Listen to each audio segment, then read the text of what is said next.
You wake up, and it already feels wrong.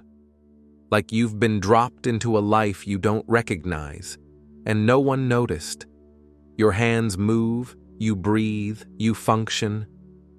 But there's a terrifying hollowness beneath it all, as if you've become the background character in your own story, and you're secretly afraid this might be permanent. The truth? You're not crazy. You're not broken. You're not weak. What's happening is this. Your inner compass has been shattered, not by one big event, but by the invisible accumulation of unresolved emotion, unmet expectations, and the suffocating silence you've learned to live with. Psychologists call this learned helplessness. It's when your nervous system gives up, because every attempt to feel better was punished or ignored. So you stop trying. You tell yourself you're lazy, unmotivated, too sensitive. But that's just the cover story. That's the surface layer your brain uses to protect you from the deeper panic. The fear that you've lost connection with the part of you that knew how to hope. Here's the first shocking truth. You don't need to know where you're going. You only need to know what hurts. Because buried inside that pain is a secret instruction manual written by every younger version of yourself who still believed there was a way out. Ignore that pain long enough, and it doesn't vanish. It mutates into fatigue, into self-sabotage, into addictions, chronic indecision, and a quiet existential terror that follows you into every room. Most people never realize. You don't heal by fixing the surface. You heal by sitting in the discomfort. Long enough for the truth to emerge without judgment, because the mind is brutal. It edits reality into neat little lies just so you can stay functional. Until your soul revolts. The moment you name what you're really afraid of, being abandoned, failing, being unworthy, being ordinary, you start dismantling the internal maze that's been running you in circles for years. Carl Jung said, "Until you make the unconscious conscious, it will direct your life, and you will call it fate." That's what's happening when you feel lost. Your unconscious has grown louder than your conscious voice.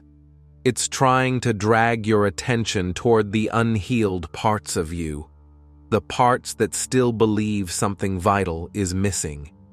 And here's the second secret. They're right. Something is missing, but it's not what you think.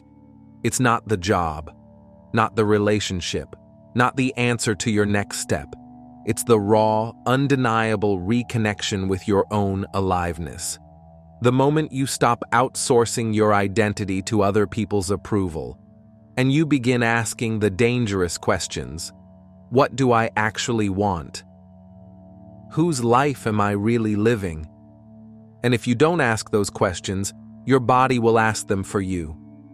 In the form of anxiety, in the form of numbness, or in that eerie fog where everything feels just slightly unreal.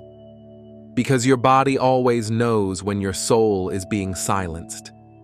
Meaning doesn't appear when things make sense.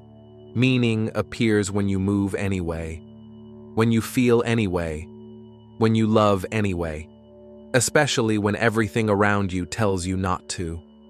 Which brings us to the third truth. Your clarity will not come from thinking more. It will come from feeling differently. Emotional suppression is not control. It's a psychological time bomb. The more you delay it, the more likely it is to explode, in the form of breakdowns disguised as breakthroughs.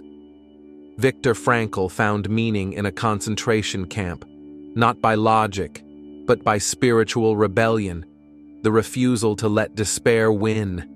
And you have to make that same refusal every single day.